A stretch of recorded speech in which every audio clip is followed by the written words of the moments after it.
가지고 바라봐야 될 것인가라는 거죠.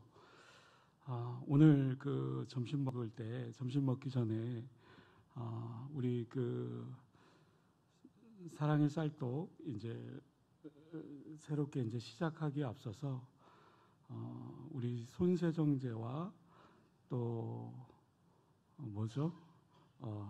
주스를 이렇게 같이 성도들과 이렇게 나눴습니다. 그래서 아마 각자의 생각이나 이게 바라보는 관점에서 어떤 분들은 도대체 왜 이 전도용품을 전도하는 데 쓰지 왜 나눠줄까라고 생각하시는 분도 있을 테고, 또 다르게 또 관점으로 또 이렇게 바라보는 그런 사람들도 있을 겁니다.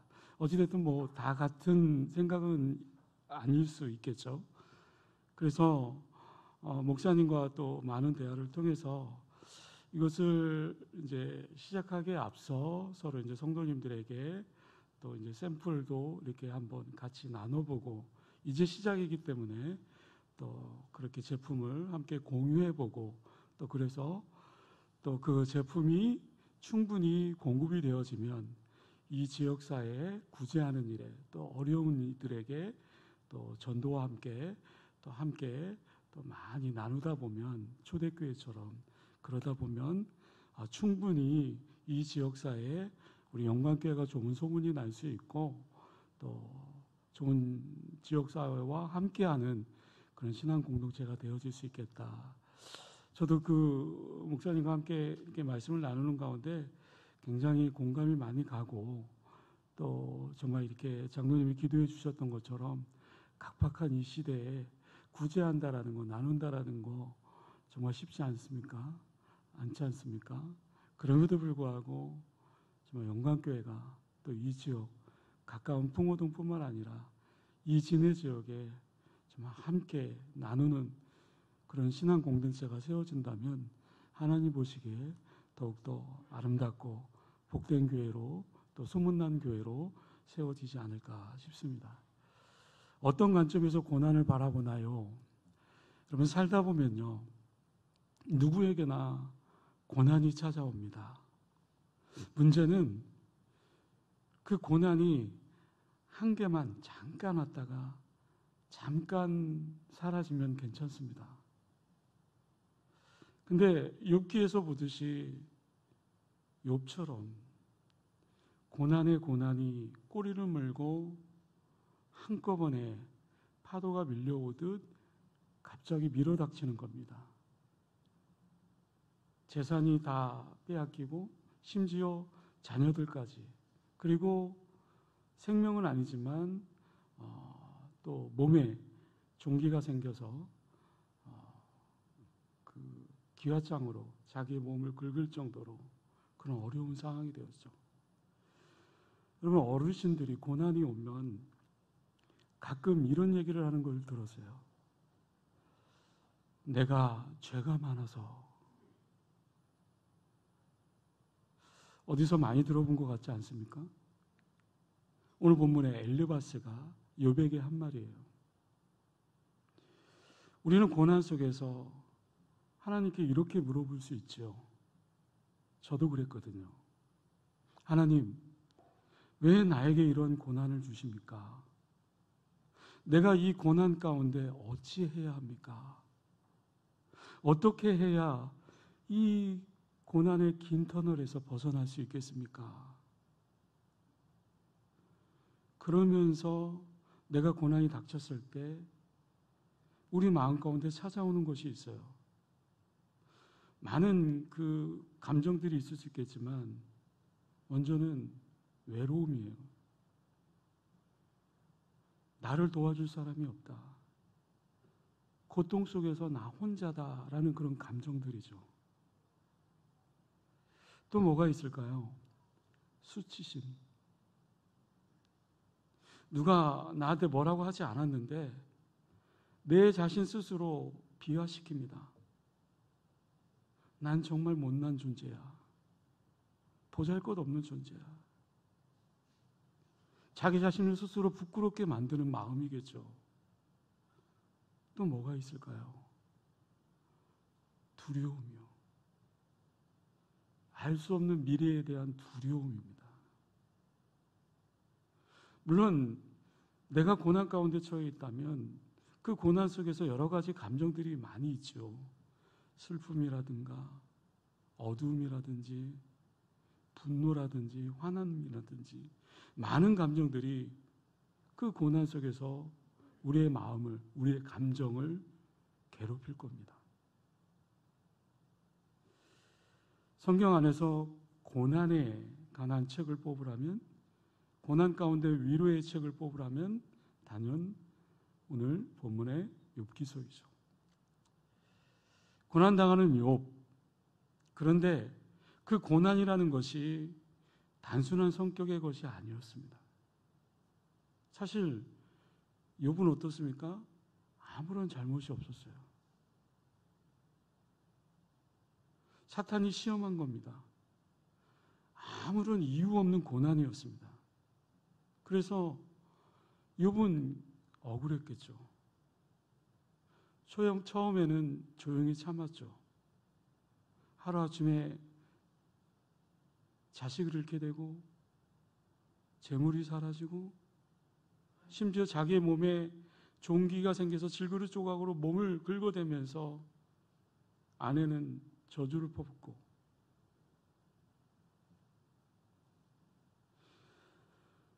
그래도 입술이라도 죄를 범하지 않았습니다. 하지만 욥기 3장에 보면 결국 하나님께 욥은 그 자신의 그 생일까지 저주하면서까지 탄식하게 되죠. 그것도 그럴 것이 욥은 너무나도 억울했기 때문이겠죠. 왜요? 자신 스스로 보기에 전혀 잘못한 것이 없는데 나에게 왜 이런 고난이 오는 걸까? 그런 가운데 욥의 친구들이 찾아오게 됩니다. 오늘 욥기서 본문을 통해서 우리가 고난이 찾아온다면 나에게 그 고난을 내가 어떤 관점으로 바라봐야 될지, 그리고 어떤 태도를 취해야 될지에 대해서 오늘 본문을 통해서 함께 말씀의 은혜를 나누기를 원하는데요. 욥기의 백미는 무엇일까요? 당연히 욥과 세 친구 엘리바스, 빌닷, 소발과의 1차, 2차, 3차에 걸쳐 논쟁을 펼치는 이야기입니다. 그리고 31장에 등장하는 엘리후의 이야기도 포함되겠죠. 그래서 1장부터 3장까지 서론 부분이라면 이제 4장부터 42장 끝장까지 욥의 본론에 해당되는 것이고, 또 그 논쟁을 통해서 흥미진진하게 이루어져 가는 것이 욥기서의 내용이겠죠. 근데 욥과 이 세 친구가 나누는 이 논쟁은 어떻습니까? 마치 3라운드로 진행되는 권투와 같지 않습니까? 1라운드, 2라운드, 3라운드. 욥의 세 친구들은요, 욥을 향해서 판단하고 정죄하고 심지어 원투펀치를 날립니다. 그리고 욥은 어떻습니까? 1대3이죠. 1대3이 되어서 한 사람이 변론을 하면 그거에 대해서 또 응답하고 맞대응하고. 욥의 친구들, 욥의 그 안타까운 모습을 보고 찾아왔습니다. 그러나 그들의 그 변론을 보면 그 변론의 그 내용을 보면 전혀 이상이 없어 보입니다. 틀린 것이 하나 없어 보여요. 그러나 욥의 입장에서는 어떻습니까? 위로한답시고 찾아온 이 친구들이 너무한 겁니다. 아무리 생각해도 뚜렷한 죄를 저지르지 않았거든요. 근데 믿었던 친구들이 오히려 찾아와서 판단하고 정죄합니다. 차라리 찾아오지 말던지. 오늘 본문은 엘리바스 1차 변론에 해당되는데요. 1차 변론이 4장에서 5장, 그리고 2차 변론이 15장, 그리고 3차 변론이 22장, 1차, 2차, 3차의 그 엘리바스 변론 가운데 오늘 본문은 1차 변론에 해당되겠죠. 엘리바스는 어떤 인물이었을까? 세 친구 가운데 가장 연장자였습니다. 지도급에 해당되는 친구였습니다. 그렇다 보니까 자신의 경험에 비추어서 욥을 비난하고 정죄합니다. 여러분 어떻습니까? 우리가 가끔 대화를 하다 보면 내가 가지고 있는 상식이나 내 경험에 비춰서 또 상대방에게 얘기를 하다 보면 또 얘기의 방향이 조금 내 주관에, 내 관점으로 치우치면서 그것을 바라보고 그것을 해석하는 경우가 참 많이 있지 않습니까? 그렇다면 엘리바스는 도대체 어떤 관점으로 그 고난을 이해하고 있었을까? 오늘 보면 4절에서 7절 말씀이요. 제가 다시 한번 읽어드립니다. 생각하여 보라. 죄 없이 망한 자가 누구인가? 정직한 자의 끊어짐이 어디 있는가? 내가 보건대 악을 밭갈고 독을 뿌리는 자는 그대로 거두나니 다 하나님의 입 가운데 멸망하고 그의 콧김에 사라지느니라. 쉬운 성경으로 또 제가 다시 읽어드립니다. 생각해 보게 죄 없이 망한 자가 있던가? 정직한 사람이 갑자기 죽던가? 내가 본 바로는 악의 밭을 갈고 죄를 심은 자들은 뿌린 대로 거두며 하나님의 숨결에 망하고 하나님의 진노에 끝장이 난다네. 그럼 본문 7절을 한번 다시 한번 보겠습니다. 개역개정 성경으로요. 생각하여 보라. 죄 없이 망한 자가 누구인가? 정직한 자의 끊어짐이 어디 있는가? 지금 엘리바스의 관점으로 욥의 그 고난을 바라보니까 물론 1절에서 3절까지 내가 얘기해야 되겠다. 이제 얘기를 해야 되겠다. 근데 욥이 당한 그 고난, 그것은 분명히 욥이 죄를 지었기 때문에 그거에 따르는 결과로 이 고난이 임하게 된 거 아니냐라는 것이 엘리바스의 관점이었습니다. 본문 8절을 다시 보면 내가 보건대 악을 밭갈고 독을 뿌리는 자는 그대로 거두나니, 이게 뭐죠? 뿌린 대로 거둔다. 네, 추수법칙론이죠. 콩 심은 데 콩 나고, 팥 심은 데 뭐죠? 네, 팥 나고. 욥이 너가 죄를 뿌렸기 때문에 당연히 고난을 받는 거 아니냐? 욥아, 내가 알지 못하는 가운데 악을 뿌렸기 때문에 극심한 고난을 당하는 거 아니겠느냐? 여러분, 유대인의 전승에 의하면요, 이것을 무엇이라고 얘기하냐면 인과응보론, 인과율이라고 얘기하죠. 다시 말해서 모든 일은 원인에서 발생한 결과이고 원인 없는 것은 아무것도 없다라는 그 법칙입니다. 유대인의 그 정통 신학으로 보면 이 도덕적, 윤리적 인과율, 인과응보, 다시 말해서 하나님은 도덕적으로, 윤리적으로 인과율을 가지고 세상을 통치하시기 때문에 도덕적, 윤리적 인과율이 세상 가운데 한치의 오차도 없이 작동하는 세상이다라는 거죠.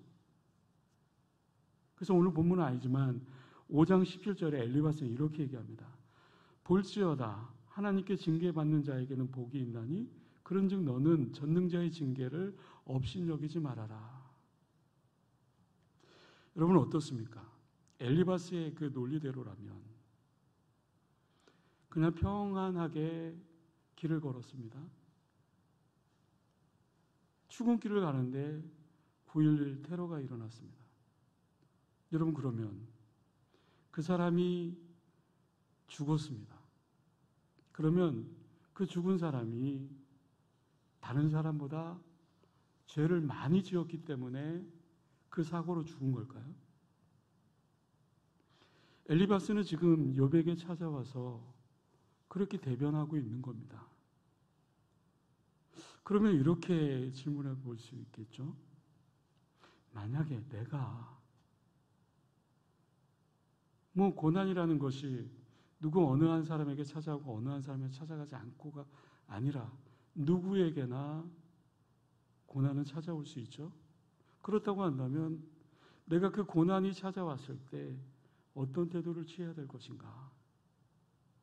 한 3가지 정도 말씀을 나누고 말씀을 맺을까 합니다. 첫 번째는요, 고난의 이유. 왜? 고난의 이유는 중요하지 않습니다. 하나님, 욥이 그랬습니다. 하나님, 제가 왜 이런 고난을 당해야 됩니까? 라고 이유를 물었습니다. 그러나 욥기의 결론을 보면요, 왜라는 이유를 이야기하지 않는 것으로 끝납니다. 사실 우리가 고난을 당할 때 그 이유를 안다고 해서 우리의 외로움이나 우리의 어떠한 수치심이나 우리의 두려움이 해결될 수 있겠습니까? 때문에 고난의 이유는 굉장히 부차원적인 것밖에 되지 않습니다. 우리에게 정말 필요한 것이 있다면 왜 나에게 이런 고난이 왔습니까? 라는 그 질문보다는 바로 하나님이 나를 사랑하신다라는 그 믿음이 고난 가운데 필요한 거겠죠. 엘리바스의 말처럼 그 어떤 인과 때문에 응보가 따르는 것이 아니라 어떤 이유 때문에 그 벌을 받는 것이 아니라, 물론 그런 경우도 있을 수 있습니다. 그러나 이 욥기에서는 그러한 상황이 아니라고 분명히 이야기하고 있어요. 그럼에도 불구하고 이유를 알려고 노력하기보다는 하나님을 향한 너의 태도는 어떤지, 너의 모습은 어떤지, 고난의 때 너가 어떤 모습으로 하나님을 바라봐야 될지, 그 태도를 점검하는 것이 더 바른 자세이겠죠. 그것을 욥기에서는 말하고 있는 겁니다.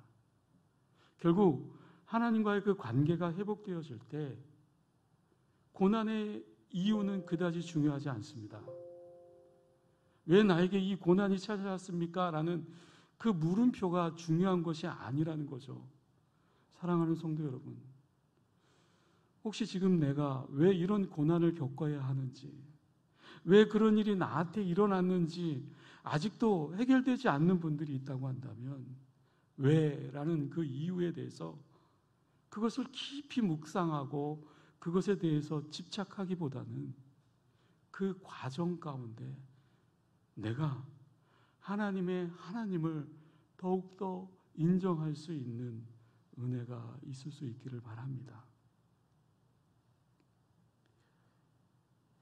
고난이 찾아왔을 때 내가 어떤 태도를 취해야 될 것인가? 네. 2번째는요, 순종입니다. 근데 여기서 순종은, 욥기에서 말하는 순종은 그냥 순종이 아니에요. 전적인 순종입니다.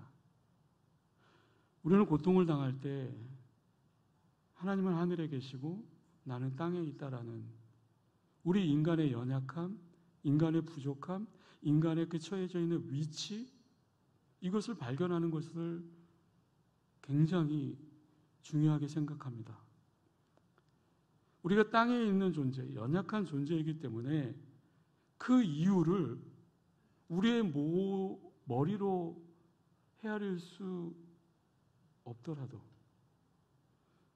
그 고난에 대해서 하나님께 올바른 태도를 가질 수 있다는 것이 욥기의 결론이죠. 그래서 전적인 순종을 배워야 되는 과정입니다. 전적인 순종, 이것이 욥기의 결론입니다. 전적인 순종이라는 게 뭘까요? 내 중심적인 사고를 버리고 하나님 중심적인 사고를 가질 때 전적인 순종을 할 수 있다는 거죠. 다시 말해서 내가 이해되지 않아도, 내가 납득할 수 없어도, 내가 어떠한 것을 분석할 수 없어도 내가 외롭고 내가 수치심이 들고 내가 정말 두려운 상황이 처해진다 할지라도 그럼에도 불구하고 나는 이 고난에 대해서 하나님을 탓할 수 없고 나는 그저 내 위치가 내 인간이기 때문에 하나님 앞에 내가 지금 이 고난 상황 가운데서도 어떤 태도를 드릴 수 있을까? 라는 나의 태도에 초점을 맞추는 것이 어떻게 보면 그것이 순종이요. 또 6기에서 말하는 전적인 순종입니다. 결국 욥은 나중에 어떻게 됩니까? 그 고난 가운데 영안이 열려지기 시작합니다. 욥기가 42장까지 되어 있지 않습니까? 욥기 42장 5절 말씀에 욥은 이렇게 고백하죠. 내가 주께 대하여 귀로 듣기만 하였사오나 이제는 눈으로 주를 배움나이다. 이 말이 무슨 뜻입니까? 이것은 이제 내 자신에서 온전히 벗어나서 진정으로 하나님을 바라보게 되었다라는 거죠. 그래서 우리가 당하는 그 고난에 대해서 하나님은 하나님의 전적인 순종을 배워가는 과정이 이 고난의 과정이라는 겁니다. 하나님께 전적으로 순종하는 사람으로 변화시키기 위해서 이러한 고난을 허락해 주셨다라는 그 관점으로 바라볼 수 있어야 된다는 거죠. 마지막 한 가지요. 고난을 해결할 수 있는 유일한 방법은 바로 관계 회복입니다. 우리가 외로울 때, 아니 우리가 수치심을 느낄 때, 우리가 무언가 두려울 때, 고통을 줄일 수 있는 가장 좋은 처방은 무엇일까요? 누군가 내 마음을 알아주고 그러면서 이렇게 얘기할 수도 있겠죠. 너는 지금 혼자가 아니야. 그 아픔을 내 아픔처럼 그렇게 함께 해줄 때, 그 관계 속에서 사랑과 위로를 느낄 때, 아니 공감을 느낄 때 그 고통은 조금은 감소되어질 수 있고, 그때 비로소 내가 그 고통을 끌어안을 수 있는 겁니다. 이것은 성령 안에서 다른 사람과의 교제 속에서도 해결되어질 수 있고, 더 나아가서 하나님과의 사랑, 하나님과의 그 관계 속에서 그 고난이 경감되어질 수 있는 거겠죠. 줄어들 수 있는 거겠죠. 나에게 어떤 고난이 왔지만 하나님 왜 나에게 여기에 머물러 있다면 그 고난은 해결되지 않는 그 고난으로 계속해서 이어져 갈 겁니다. 그러나 그 고난을 통해서 내가 하나님을 만나고 하나님과의 그 인격적인 관계가 회복되어지고 하나님의 놀라운 은혜를 경험하게 되면 하나님의 놀라우신 사랑, 하나님의 놀라우신 그 은혜를, 여러분 예수님께서 이 땅에 오신 이유가 뭡니까?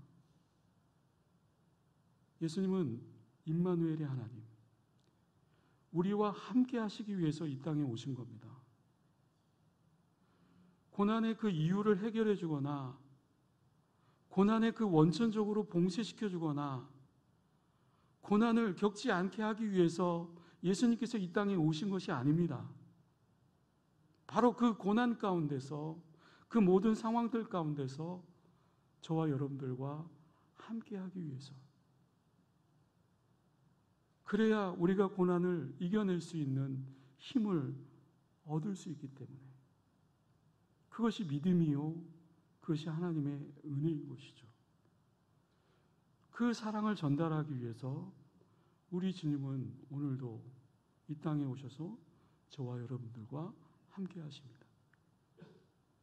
하나님의 응답, 하나님의 그 사랑의 언어가 나에게 주어진다면, 하나님의 그 사랑이 비록 내가 고난 가운데 있지만 하나님의 그 사랑이 나에게 느껴진다면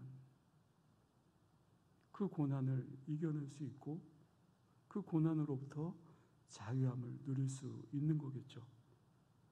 엘리바스는 인과응보론 그 죄에 따른 결과였다라고 그렇게 고난의 이유를 바라보았지만, 어떤 고난의 그 이유를 찾기보다는 나와 함께 하신 하나님, 나와 고난 속에서도 동행하시는 그 하나님을 바라볼 때 우리에게 그 고난의 그 회복의 그 역사가 일어날 줄로 믿습니다.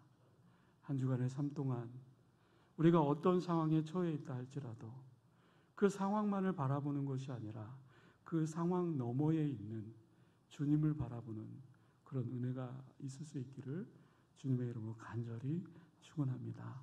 기도하겠습니다. 은혜로우신 아버지 하나님, 감사합니다. 하나님의 은혜 아니면 살아갈 수 없는 저희들입니다. 날마다 하나님의 은혜를 사모하며 믿음 가운데 살겠노라고 몸부림치지만, 때로는 세상 속에서 주어지는 고난 속에서 폭풍우처럼 몰아치는 그 긴 터널에서 내가 힘겨워하고 낙심하고, 그럼에도 불구하고 우리 주님은 이 땅에 찾아오셨고, 임마누엘의 하나님, 우리와 함께 하신 하나님, 그 하나님을 내가 믿고 또 의지하며 나아갈 때 그 속에서 하나님이 주시는 평안함을 발견할 수 있고 주님이 주시는 놀라운 은혜를 체험할 수 있을 줄로 믿습니다. 우리의 상황이 어떤 가운데 있든 온전히 믿음 가운데 서서 주님을 바라볼 수 있는 놀라운 은혜가 있게 하여 주시옵소서. 감사드리오며 사랑이 많으신 예수님의 이름으로 기도드리옵나이다. 아멘. 네, 교회 소식은 주보를 참고하시고 제가 축도하고 오후 예배 모든 순서를 마치겠습니다. 이제는 우리 주 예수 그리스도의 은혜와 아버지 하나님의